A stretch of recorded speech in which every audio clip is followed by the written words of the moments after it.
আলাইকুম এভরিওয়ান। সবাই কেমন আছেন? আমার মনটা আজকে ভীষণ খারাপ, মন ভালো নেই, তাই রান্না বান্না কোনো কিছু করতে ইচ্ছে করতেছে না। শর্টকাট খাবার কি খাওয়া যায় সেটাই করতেছি। সেজন্য আমি এখানে ভাত বসাই দিছি, ভাত খাবো। আর এখানে বসাই দিয়েছি আলু ভর্তা করব। আলু ভর্তা, ভাত, ডিম ভাজি। আজকে আমি কিছুই রান্না করব না, ইচ্ছাও করতেছে না। এই জন্য আজকে একদম শর্টকাট কী খাওয়া যায় সেই চিন্তাই করতেছি, শর্টকাট খাবার জন্য। আর এদিকে আমি পেঁয়াজ মরিচ সব কিছু কেটে নিয়েছি। এটা দিয়ে আমি ডিম ভাজবো, আলু ভর্তা করব। এই যে কাঁচামরিচ কাটা আছে। আজকে খাওয়াটা একদম জমবে বেশ, কারণ হচ্ছে আলু ভর্তা ডিম ভাজি আমার একদম পছন্দের খাবার। ঠিক আছে, এগুলো হচ্ছে আমার শর্টকাট খাবার। আমি অনেক সময় মাঝে মাঝে এরকমটা করি। শর্টকাট খাবারের মধ্যে আলু ভর্তা ডিম ভাজির মধ্যে কোন এত পরিমাণে মজা পায় যেটা বলার বাহিরে। এই যে আমার ভাত হয়ে গেছে, আর এই যে এখানে হচ্ছে আলু হয়ে যাচ্ছে। আমার পাতিলটা সবাই অ্যাভয়েড করবেন। হয়তো বলতে পারেন আপু আপনার পাতিলটা তো একদম পুরানো, হইতেই পারে পুরানো। ভর্তা ডিম সিদ্ধ এগুলো আমি পাতিলে করি। তো পাতিলটা সবাই অ্যাভয়েড করে আমার কাজগুলো দেখবেন, ঠিক আছে? আমি এখন ভর্তা করার জন্য সব কিছু রেডি করছি। তো ফার্স্টে আমি নিয়ে নিয়েছি শুকনো মরিচ। আর আলু ভর্তা যেহেতু একটু ঝাল ঝাল হবে, শুকনো মরিচ আমি 5টা দিয়েছি।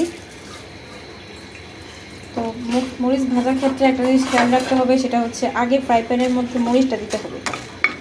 মরিচটা দেওয়ার পরে যখন মরিচটা হালকা গরম হয়ে আসবে, একটু কালো কালো হয়ে আসবে হালকা, তখন আমরা এটার মধ্যে তেল দিব।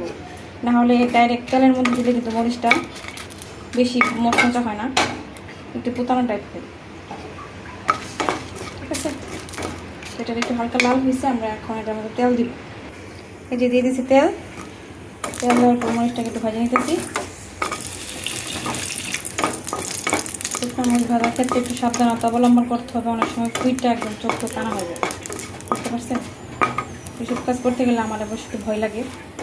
তারপর কি করতে তো হবেই, মজা খাইতে হলে তো কষ্ট ভোগ করতে হবে, এটাই স্বাভাবিক, বুঝতে পারছেন? শুকনো মরিচ কিন্তু প্রায় হয়ে আসতেছে আমার ভর্তার উপকরণ একদম রেডি। ভর্তা করার জন্য আমি এখানে যে পেঁয়াজ নিয়েছি, এতগুলো পেঁয়াজ কিন্তু অবশ্যই দিব না, অর্ধেক পেঁয়াজ দিব, অর্ধেক ডিম ভাজি করবো।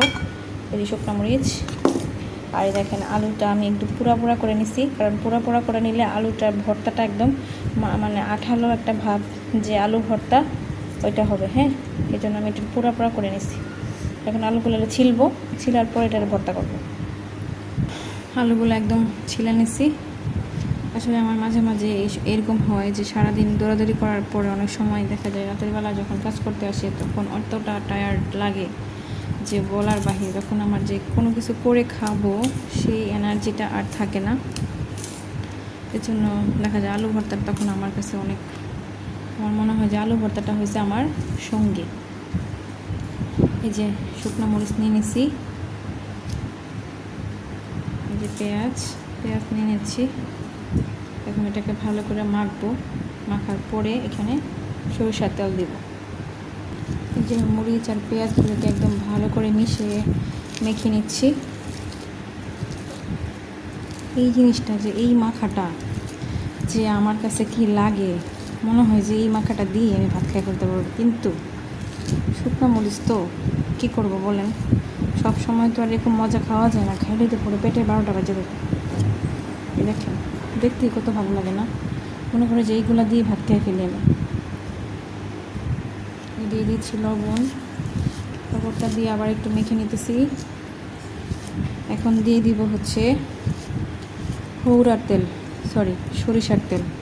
আশুগঞ্জের ভাষায় সরিষার তেলকে অনেকে হৌড়ার তেল বলে, তো আমি বললাম সরিষার তেলকে হৌড়ার তেল, একটু বুঝে নেবেন, ঠিক আছে? এখন সরিষার তেলটা দিয়ে দিছি তেল। আচ্ছা, ধনেপাতা নাই, দুঃখিত, থাকলে আরও জমে ক্ষীর হইতো। থাক, ধনেপাতার কথা চিন্তা করে ভাত খাই পারবো, সমস্যা নাই। আমার কাছে আলু ভর্তা, শুটকির ভর্তা তারপরে হচ্ছে ডাল ভর্তা, সব রকমের ভর্তা দিয়ে ভাত খেতে সবচেয়ে ভালো লাগে, যে কোনো মাছ মাংস থেকে। ঠিক আছে, আমার সবচেয়ে ফেভারিট খাবার হচ্ছে এইসব ভর্তা ভাতি। দেখেন ভর্তাটা কী পরিমাণ, আমার তো এখন এই অবস্থা খারাপ হয়ে যেতেছে। এরকম ভর্তাটা তো দেখতে বাগলে যায়। বুঝছেন, ভাত খাবো কিন্তু এই সেই এতটুকু, কিন্তু এরকম খাবার দেখলে তো আমার একদম খাই ফেলতে মনে হচ্ছে সঙ্গে সঙ্গে। বুঝতে পারছেন, এই দেখেন ভর্তাটা কি আঠালো হয়েছে না?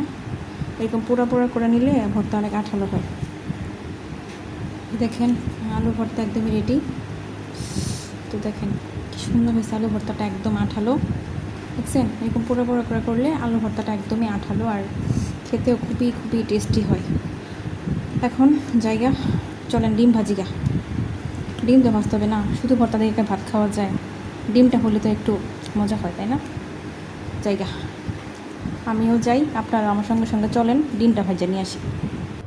ডিম ভাজার জন্য এদিকে আমি নিয়েছি পেঁয়াজ, কাঁচামরিচ, এখানে এখন মাইখে নিতেছি, সাথে ওই যে একটা শুকনো মরিচ ছিল তো ওইটা আমি দিয়ে ফেলতেছি।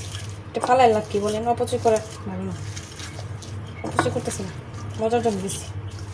আপনার ইচ্ছে হলে দিবেন, না ইচ্ছে শুকনো মরিচ দিবেন না। ডিম ভাজিটাও তো মজা করে করতে হবে, শুধু ডিম ভাজা পেলে হবে, মজা করে করতে হবে। আগেটাকে ভালো করে মেখে নিব পেঁয়াজগুলো।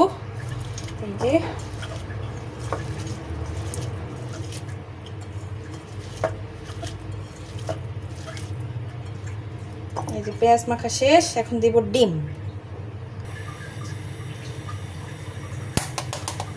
দিয়ে দিতেছি ডিম।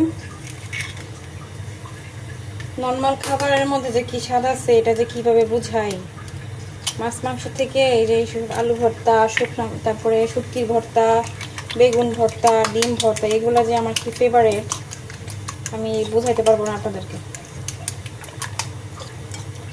মাছে ভাতে বাঙালি একটা কথা আছে না, আমি হচ্ছে ভর্তা ভাতে বাঙালি, আমার কাছে এগুলো অনেক ভালো লাগে। আর কেমন লাগে সেটা জানি না, তো আপনারা বাসায় কীভাবে কি করেন আপুরা সেটা একটু কমেন্টে জানায়েন। আপনাদের কাছ থেকেও কিছু শেখার আছে আমার, শিখবো, জানবো, তাই না? তো এভাবে কাঁটা চামচ দিয়ে ডিমটা কিন্তু কেটে নিলে সুন্দর হয়, এই জন্য কাঁটা চামচ দিয়ে করতেছি। যখন খাওয়ার পালা, এ দেখেন আমার করা আলু ভর্তা নিয়ে নিয়েছি, একদম প্র্যাকটিক্যালি রিভিউ দিয়ে দিতেছি। সাথে হয়েছে ডিম। আমি জানি এই খাবারটা দেখলে অনেকের এখন খেতে ইচ্ছে করবে, এটাই স্বাভাবিক, আমরা বাঙালি, ভর্তা ভাতি সবাই প্রিয়। এই খাবারটা আমি প্রায় সময় করে থাকি যখন কাজে অনেক আলসামি আসে। তো এখন খাই, সবাই ভালো থাকবেন, আসসালামু আলাইকুম।